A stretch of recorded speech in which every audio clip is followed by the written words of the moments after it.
Kita ketemu lagi ya ke Proyek SC ya. Kali ini kita akan membahas strategi memahami pesan. Gimana sih?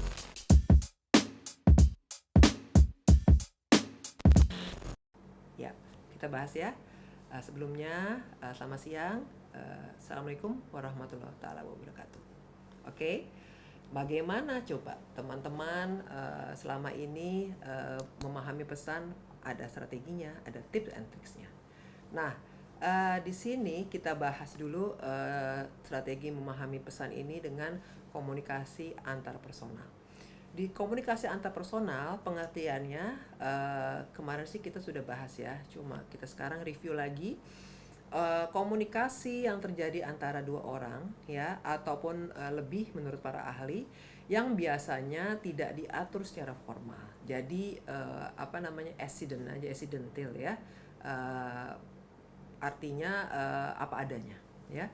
Kemudian dalam prosesnya ini ya, dalam komunikasi antar personal, setiap partisipan baik komunikator maupun komunikan menggunakan elemen ya dari proses komunikasi berdasarkan pendapat Lasswell ya, Bapak Harold Lasswell ya.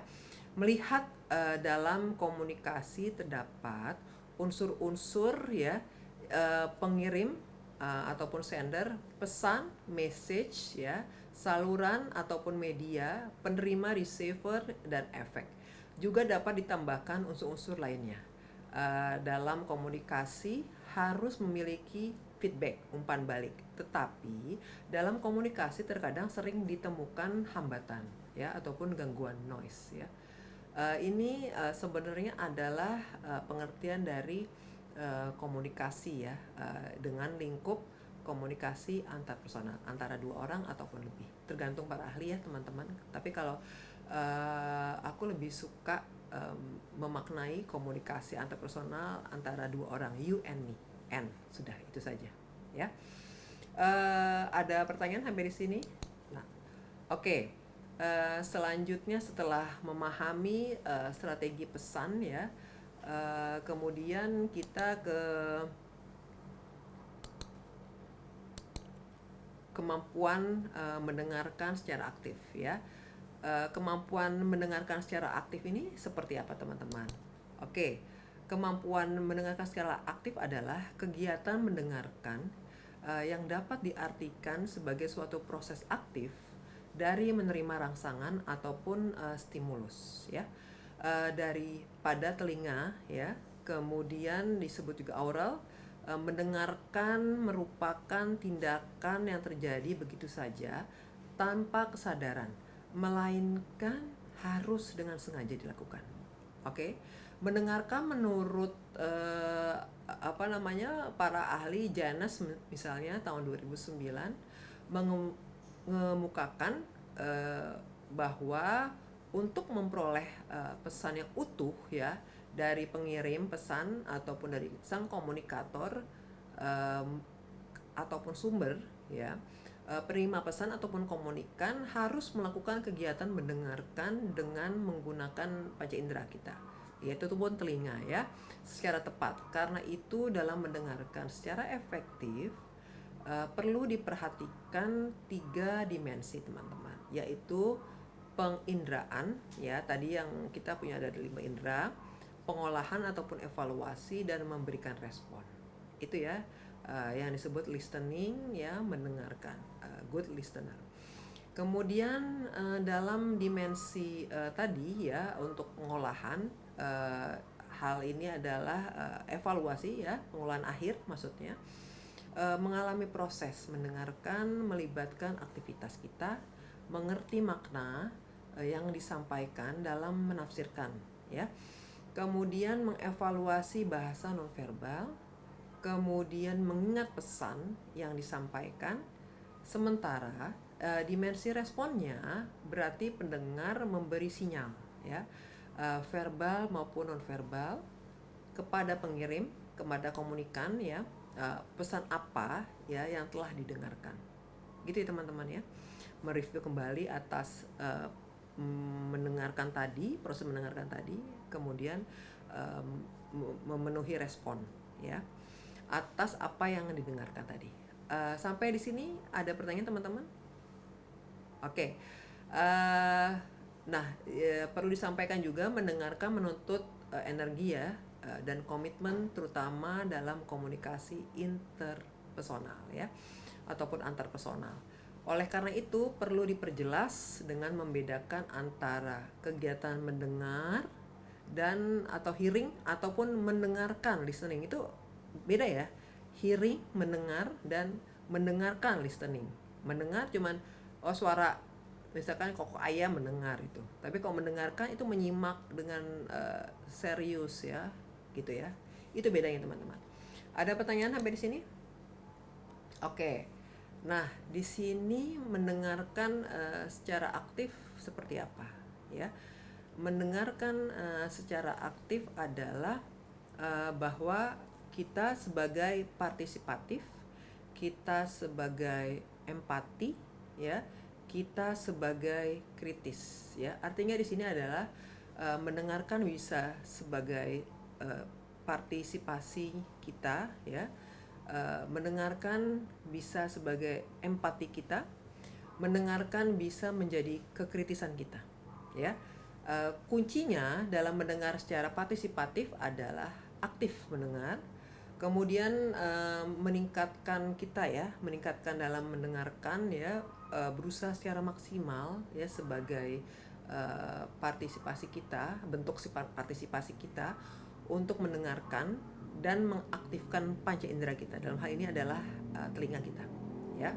Kemudian empati yaitu dapat memahami maksud sepenuhnya dari orang lain ya.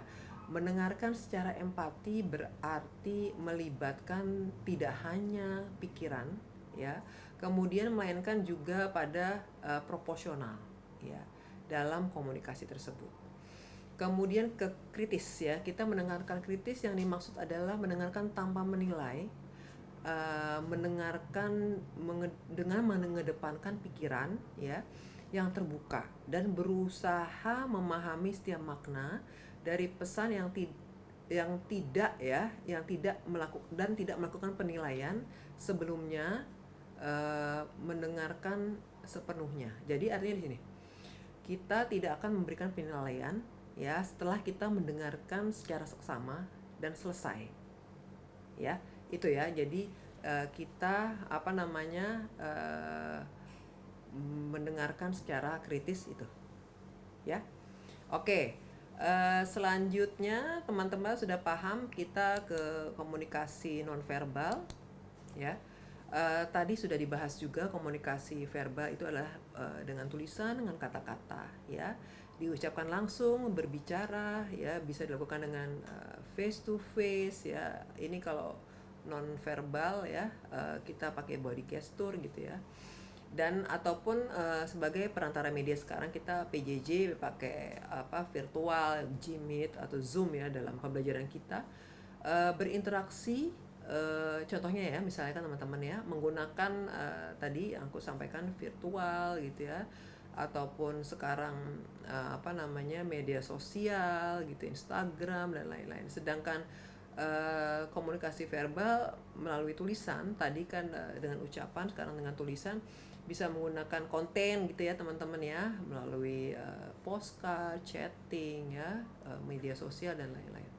Nah, dalam strategi memahami pesan, pendengar dapat memahami makna setiap kata ya dengan sempurna dan masih menafsirkan berita yang sama sekali berbeda dari maknanya yang dimaksud. Kenyataannya sih kebanyakan orang terlalu melebih-lebihkan ya sebagai bentuk penjelasan yang baik gitu ya teman-teman. Sampai di sini ada pertanyaan? Oke, kita lanjut ke komunikasi verbal yang tadi ya, masih ada lanjutannya. Pastinya ada beberapa hambatan ya teman-teman ya yang terjadi karena problem bahasa. Ini yang nomor 1 ya, yang paling mendasar berkaitan dengan misunderstanding, kesalahpahaman gitu ya sebagainya. Kita mulai mempelajari bahasa dengan memeriksa cara mencegah ya kesalahpahaman itu. Kadang-kadang kita punya pasangan orang Prancis gitu ya, akhirnya kita les di CCF bahasa Prancis gitu ya. Gunakan istilah-istilah tegas ya, ini kaitannya dengan memahami pesan ya, konten ya, untuk menghindari kesalahpahaman ya. Yang mempertegas dengan adanya dua makna yang berbeda tetapi tetap sama. Ingat teman-teman ya. Sekarang kita ke komunikasi nonverbal. Di sini sebagaimana kita sudah pernah bahas ya, adalah transfer informasi melalui penggunaan bahasa tubuh ya, body language, termasuk kontak mata, ekspresi wajah, gerakan tubuh ya.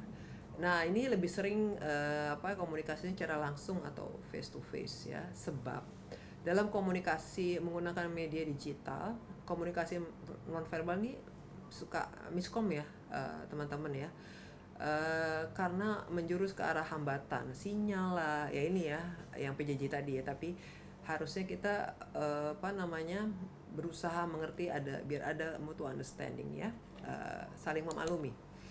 Nah, tipenya adalah dalam komunikasi nonverbal ya, ada ekspresi wajah, senyum, sedih gitu ya, terlihat ya, gestur tubuh ya, kayak aku nih sekarang, paralinguistik ya, bahasa kaitannya, kemudian sentuhan ya, tatapan mata ya, kemudian penampilan itu ya, yang komunikasi nonverbal bisa dibagi tipe-tipenya seperti itu.